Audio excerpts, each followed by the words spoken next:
দিগন্তে সূর্য উঠেছে, রক্ত লাল রক্ত লাল রক্ত লাল। আর এসেছে আমাদের আজকে 26শে মার্চ মহান স্বাধীনতা দিবস।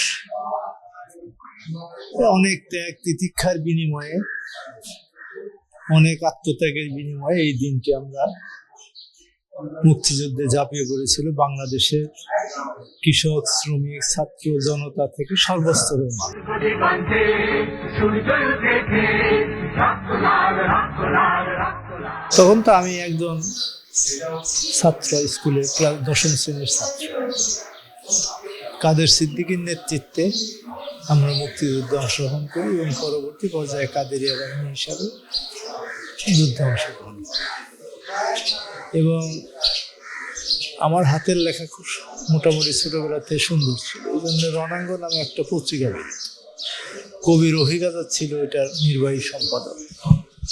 পরবর্তী পর্যায়ে আমার ওই লেখালেখির মধ্যেই বেশি সম্পৃক্ত ছিল। অনেক যুদ্ধ, সম্মুখ যুদ্ধ আমরা সামনে থেকে দেখেছি, অনেক কিছু।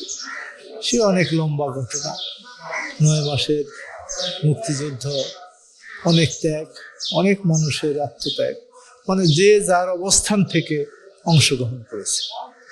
এখন অনেকেই অনেকভাবে কথা বলে, আমাদের দেশে রাজনৈতিক পরিবর্তনের সাথে সাথে সব কিছুর তো পরিবর্তন ঘটে, এটা ঠিক না। এবং মুক্তিযুদ্ধ শুধুমাত্র কোনো একটা দলীয় যুদ্ধ নয়, এটা সর্বস্তরের মানুষের অংশগ্রহণের যুদ্ধ। কাজেই এখানে সবার ত্যাগ, যার যতটুকু অবদান, সেই অবদানকে কখনো ছোট করে দেখার অবকাশ রাখা উচিত নয় বলে আমি মনে করি। এবং আজকের দিনে মুক্তিযুদ্ধের যে সংগঠিত হয়েছিল সেটাকে সঠিক ইতিহাস আমাদের তরুণ সমাজ, আমাদের ছাত্র শিশু যারা আছে তাদের কাছে সঠিক তথ্যটা উপস্থাপন করাটার মধ্যে আজকের দিনের যুদ্ধ হওয়া উচিত। এবং আমাদের মুক্তিযুদ্ধ কিন্তু এখনো শেষ হয়নি। আমাদের স্বাধীনতা যুদ্ধ শেষ হয়েছে, কিন্তু আমাদের অর্থনৈতিক মুক্তি, সামাজিক মুক্তি, রাজনৈতিক মুক্তি এবং মানসিক উৎকর্ষতা এবং মানুষের জীবনযাত্রার মানের মুক্তি কিন্তু এখনো পুরোপুরিভাবে সংগঠিত করা সম্ভব হয় নাই।